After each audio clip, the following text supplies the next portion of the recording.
Boa tarde, obrigado a todos, especialmente o pessoal da escola que me convidou para participar desse evento em homenagem a Carlos Nelson Coutinho.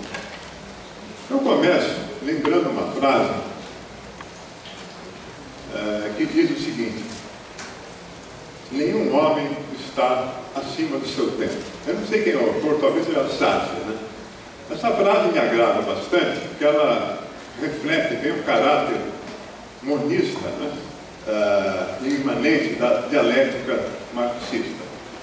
Os homens são frutos da história, né? Do momento em que viveram e das circunstâncias históricas de vida. É claro que essa concepção parte sempre do predomínio da totalidade. Ora, quem fala em totalidade, desde Hegel pelo menos, tem uma certa má vontade com a chamada utopia, alguma coisa que está fora do todo. E os sonhadores procuram essa coisa, né? Eu acho que profetas cabem bem nas diversas religiões, mas não no terreno da luta política entre os marxistas. Então, não se trata nem, né, de estar do lado dos utopistas, dos sonháticos, né, uma palavra mais moderna, são voluntaristas, como também dos realistas tacanhos, aqueles que se apegam ao presente imediato e acabam se conciliando com a realidade. É por isso que um fino espírito dialético, que era Lenin, usava uma expressão muito boa, que era o elo seguinte da corrente, né, o momento seguinte do processo, né? Claro que o presente comporta tendências. Elas não estão fora do tempo histórico, estão no presente, agindo no presente. Essa frase, nenhum homem está fora da história, acho que cabe muito bem para o Carlos Nelson Coutinho, que é alguém que teve um papel fundamental na renovação do marxismo nos vários momentos em que ele atuou. Ele estava sempre um pouco, né, sempre à frente, sempre mostrando no presente as tendências para o futuro.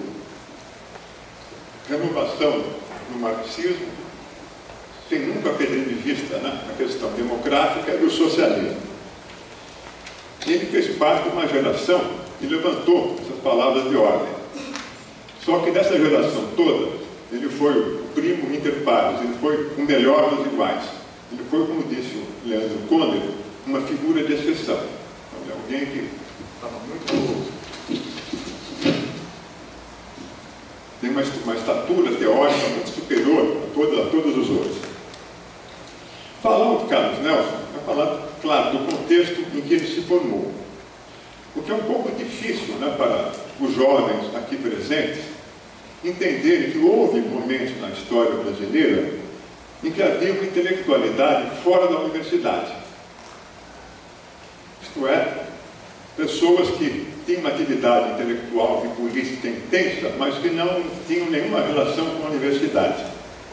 Esses tipos sociais, o Carlos Nelson foi um deles, né, hoje são raros, ou talvez inexistentes. O que predomina hoje na universidade é que o Weber chamava de especialistas sem alma. Aqueles intelectuais que deixaram as grandes questões, não são mais homens públicos, né, mas se fecham nas suas especialidades. Isso faz parte, segundo Weber, da tendência da racionalização do mundo, né, que chega à universidade e leva à formação desses tipos.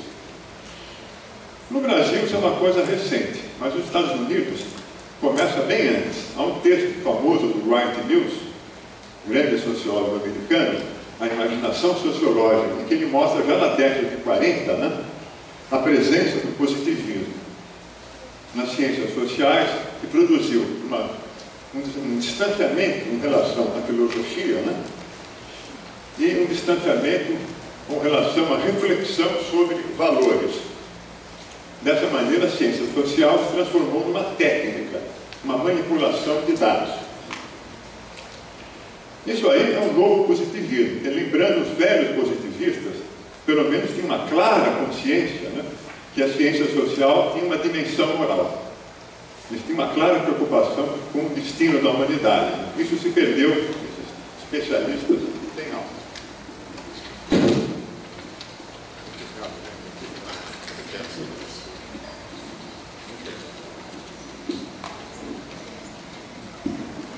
Infelizmente, a burocratização acabou chegando aqui no Brasil, né? Hoje, todos os intelectuais acadêmicos estão presos às agências financiadoras, elas que comandam a vida intelectual.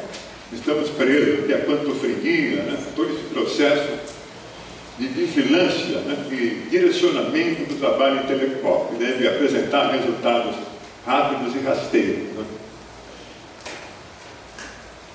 Então, repetindo, a geração do Carlos Nelson, ou vários indivíduos, né? Se formaram fora da universidade.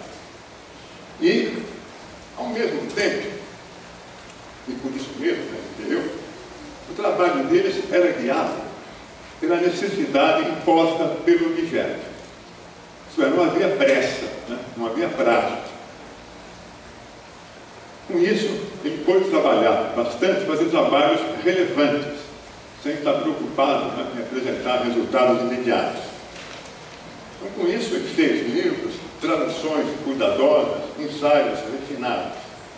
Ensaio, a forma de ensaio, aquilo que todos os grandes intelectuais cultivavam. Disse alguém, né, que hoje não se faz ensaio, se faz a forma trash de ensaio, que é o paper acadêmico, que se apresenta nos vários congressos. Né? Aquela preocupação com a forma de ensaio é uma coisa que ficou, parece, definitivamente para trás.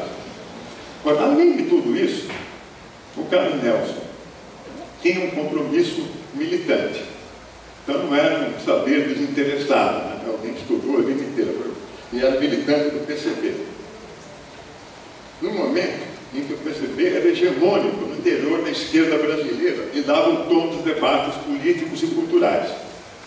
Então foi nesses vários momentos da história do PCB que o Carlos Nelson conseguiu, né, nos mostrar o elo seguinte da corrente, propor a renovação do marxismo. Naquele momento era marcado pelos manuais do marxismo-leninismo, feito na União Soviética. Então teve esse papel importante de arejar o pensamento marxista. E o Carlos foi uma boa entrada nesse momento da história, né? Já no final dos anos 50. Aliás, o Carlos é uma boa entrada para o marxismo. Os meus colegas de geração, que entraram pelo marxismo através das mãos do Althusser, não foram muito longe. Quem entrou através de Lukács teve que ler Hegel direito, né? Ler filosofia clássica, ler literatura. Então, o Lukács é um autor que abre caminho, né? O Carlos Nelson teve essa visão boa de importar esse autor para o Brasil. Já em 61, ele tinha 17 anos, né? Estava ainda na Bahia, e publicou 2 ensaios sobre Lukács, 17 anos. Segundo o Leandro Conde disse, né, a primeira expressão de uma assimilação efetiva da perspectiva do pensador húngaro, Lukács, e do seu aproveitamento como um todo, no esforço de pensar a realidade contemporânea de um ângulo brasileiro. E concluiu, Carlos Nelson Coutinho foi o primeiro lucaciano brasileiro. Ele foi o primeiro lucaciano brasileiro numa geração que logo depois, com a inspiração deles, se empenhou na divulgação de Lukács através da tradução dos livros e da publicação de artigos nas várias revistas. Já em 59, a revista Estudos Sociais publica o primeiro texto de Lukács no Brasil.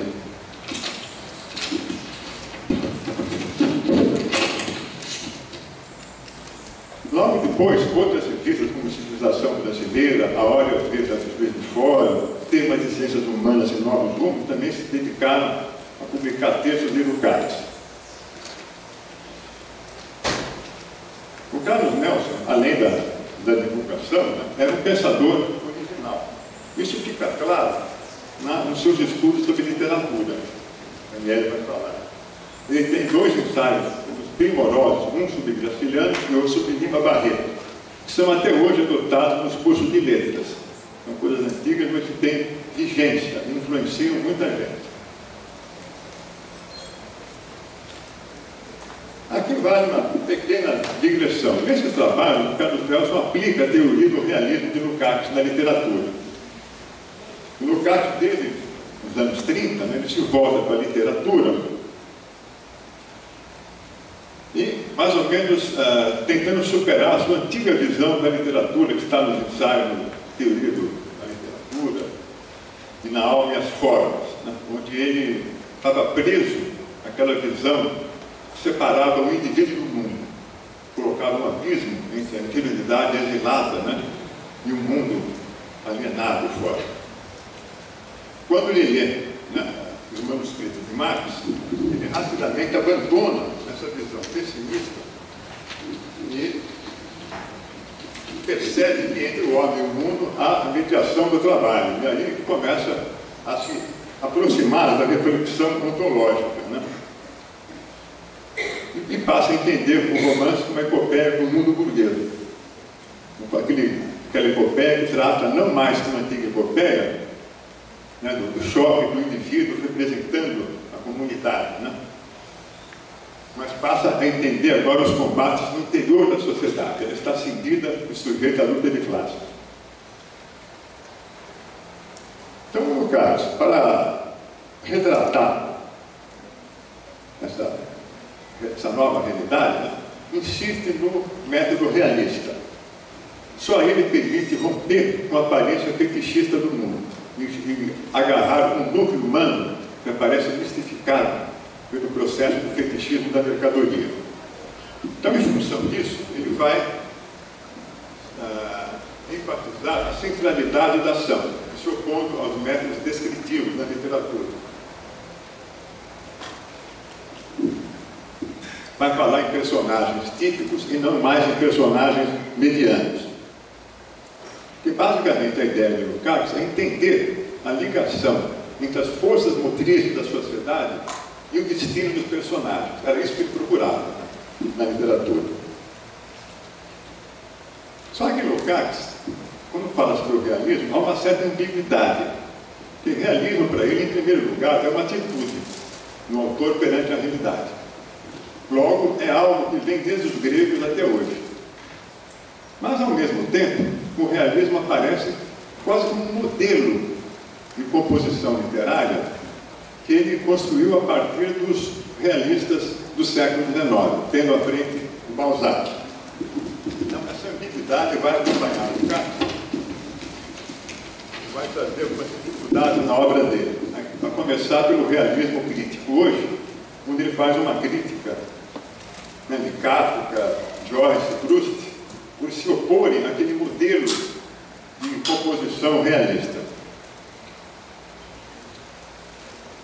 Muito bem. O Carlos Nelson, quando leu essas coisas, começou a ficar incomodado e fez um belo trabalho sobre Kafka, mostrando que o Lukács traiu o seu método, ele traiu a sua estética, que obrigava, né, o crítico a se confrontar com uma obra de arte. E Lukács não fez isso.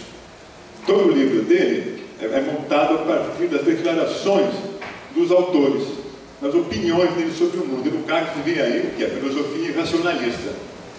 E a partir daí condenava os romances, sem fazer análise séria de nenhum deles, né? Então, o Carlos Nelson, de novo, foi a Lukács, corrigiu o seu mestre, né? Permitindo que a pesquisa possa se desenvolver longe dos modelos enrijecidos. Depois, ele vai, como eu falei, estudar Graciliano Ramos e Lima Barreto, autores que escreveram, né, depois de Machado de Assis, que é o nosso grande realista. E aí começa uma encrenca na literatura, né? O Machado de Assis, para ser realista nas condições brasileiras e cariocas da época, também rompeu com o cânone realista. Ele não escreve como Balzac nem como Dickens. Então, tudo em Machado é diferente. Eu vou começar pelo narrador. Não é mais um narrador onisciente, que conduz tudo. O narrador em Machado é um narrador nada confiável, é um narrador volúvel. A não ser que vocês levem a sério o relato de um morto, né? Ou então, até hoje, o pessoal de direito faz um cerimonial bastante ridículo, que é o julgamento da Capitu. Afinal, a Capitu chifrou ou não Gentin. Então eles formam um tribunal com advogado, juiz. É uma coisa totalmente absurda, que a única informação que a gente tem é o relato do Bentinho, que é um marido ciumento. Então o relato do cara ciumento não vale muita coisa, não tem nada de objetividade, né? Muito bem. Então, como escrever naquele momento? Então, Machado rompe com a forma, né, da apresentação, da narração. Além disso, numa sociedade, você não tem classes sociais claramente definidas, onde as forças da economia não estão presentes, como no capitalismo, como construir personagens típicos? Como unir o destino individual com o destino do processo histórico? E mais que isso, né? O mundo que Machado retrata não é o mundo da escravidão, o mundo aquele do trabalho. É preferencialmente o mundo dos homens livres. Numa sociedade você tinha os senhores, a classe dominante, tinha escravos e os escravos, tem os homens livres. Ora, esses homens livres, a mediação entre eles se dava através do favor, do protecionismo, do pistolão, do emprego. Então, era uma sociedade onde todo mundo usava máscaras, mentia, fingia, né? Então, a própria estratégia do narrador Bobilo se casava muito bem com esse mundo meio extravagante, né? Que era a sociedade carioca do período de Machado, em que as forças econômicas do capitalismo não estavam ainda visíveis. Muito bem.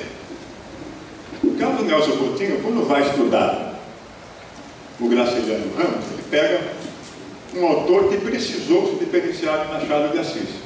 Não podia escrever. Até porque o mundo que ele retrata é um mundo rural.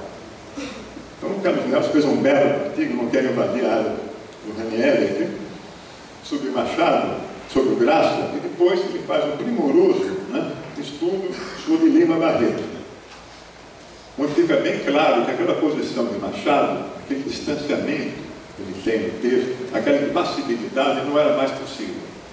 Lima Barreto transforma a ironia de Machado em sarcasmo, né? Para defender os humilhados, os oprimidos, ele tem uma outra posição. Diz o Carlos Nelson, inaugurou o realismo crítico nacional popular na literatura brasileira. Então o Grande já se faz presente nesse ensaio. Ele completa o Cax com o Grande. Então, esses estudos literários deram a ele um grande prestígio, né, no meio universitário. Até hoje são lidos, respeitados e são referências. Mas ele também fez incursões na filosofia. O livro sobre o estruturalismo é um livro extremamente corajoso, feito no calor da hora. O Brasil vivia um sarampão de estruturalismo, né? Pegou todo mundo, né? Toda a universidade. Falava-se, principalmente em pós-ato 5, né, na imobilidade das estruturas, no fim da história. E a própria literatura virou um ramo da linguística, né? Se falava em linguística. Portanto, as preocupações sociais foram banidas do estudo literário. Além disso, o estruturalismo se voltava contra o humanismo, visto sem mais como ideologia burguesa, né? Proclamando a morte do homem. Então, naquele ambiente repressivo, né, politicamente, intelectualmente, totalmente esfacelado, desagregado, o Carlos Nelson foi um dos raros intelectuais que se levantou com muita coragem para combater aquela vaga intelectual e com muita inteligência, né? Ele se nas suas obras, Lévi-Strauss, Roland Barthes, Foucault e Althusser, autores que estavam vivos e ainda escrevendo. E é uma pena que ele nunca atualizou esse livro. É um livro de uma grande importância. Os autores mudaram de opinião, né? E caminharam, alguns deles, rapidamente para o pós-estruturalismo, né? Ou pós-modernismo. Então a rigidez das estruturas acabou dando lugar para as práticas discursivas. Nós entramos na famosa virada linguística que assola as ciências humanas até hoje. Tudo isso é um outro capítulo da miséria da razão que ele tão bem estudou. Também, com o clima repressivo, o Carlos Nelson vai para a Itália e vai estudar Gramsci. Aliás, ele já estudava Gramsci, né? É um autor já bem conhecido, desde os anos 60, ele traduzira Gramsci, né? Na civilização brasileira. Só que o Gramsci, vejam só, como ele foi pioneiro, encalhou nas livrarias. Muito tempo depois, os livros eram xerocados, disputados aí, né? E ficaram fora de circulação. Voltando ao Brasil, ele fez essa obra monumental de tradução de Gramsci. Poucos países do mundo, em poucos países, Gramsci foi tão bem acolhido. Peguem os Estados Unidos, Inglaterra, França, vocês vão ver como que o Carlos Nelson teve um papel relevante, né, em tornar Gramsci um autor conhecido aqui no Brasil. Mesmo na Itália, eu estive em Candeiro, lá na livraria Giannini, que era do Partido Comunista. Quando eu perguntei sobre Gramsci, o cara me levou no fundo da livraria, no chão tinha uns livrinhos jogados, né, para ver como é que o Gramsci está sendo maltratado até na terra dele. Mas o Gramsci não apenas traduziu o Gramsci, ele pensou a realidade brasileira através das categorias de Gramsci. Escreveu diversos livros, né, bastante conhecidos. Né? De forma que ele foi também o primeiro gramsciano brasileiro. De novo, ele foi pioneiro nisso. Desses textos deles, o mais famoso, que deu mais zumba, foi a Democracia como Valor Universal, de 1979. Esse foi o texto político mais lido durante a ditadura militar. Porque esse texto é a Revolução Brasileira do Caio Prado Júnior. Foram os dois grandes textos produzidos naquele longo período histórico, né, que nós vivemos. O caso do Caio Prado, ele escreveu a Revolução Brasileira nos anos 60 para criticar a tese que existia feudalismo no campo do Brasil. E que a nossa formação social era capitalista desde longo tempo, desde sempre. Né? O Caio Prado, coitado, foi mal compreendido.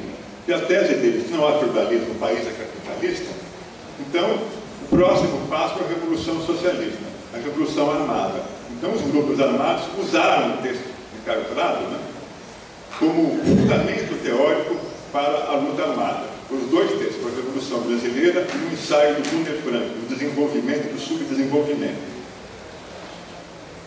A mesma incompreensão atingiu o Carlos Nelson no seu ensaio sobre a democracia. Né? Ele foi criticado pela direita, pela esquerda, por toda parte.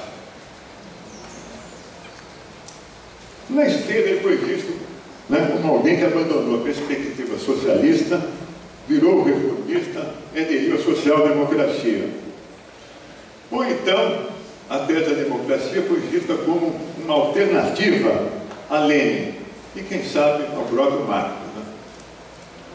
Eu sempre brincava com ele que muita gente, né, que aderiu, né, à ordem, e citava ele em programas de televisão, né, revistas. Depois que eu fiz ativo, eu mudei totalmente de ideia, eu abandonou o marxismo. Isso aconteceu. Eu dizia para o Carlos Nelson divertir bastante. Ele confundir a democracia com o valor universal com democracia com o valor de troca, né? Com moeda para aderir à ordem capitalista. Ou então, muita gente usou aí a tese dele para modernizar o marxismo, né? Deixar de lado as classes sociais e a luta de classes. O Carlos Nelson nunca se abalou. É um sujeito cordial, mas muito firme. Ele tinha suas ideias, com muita calma, defendia elas. Né? Dizia que Gramsci não era adversário de Lenin, nem era alternativa do Marx. Mais tarde ele começou a falar em democratização, para evitar o equívoco de dizer que democracia é uma coisa formal que já está pronta. Ao passo que democratização implica na socialização da política, no processo.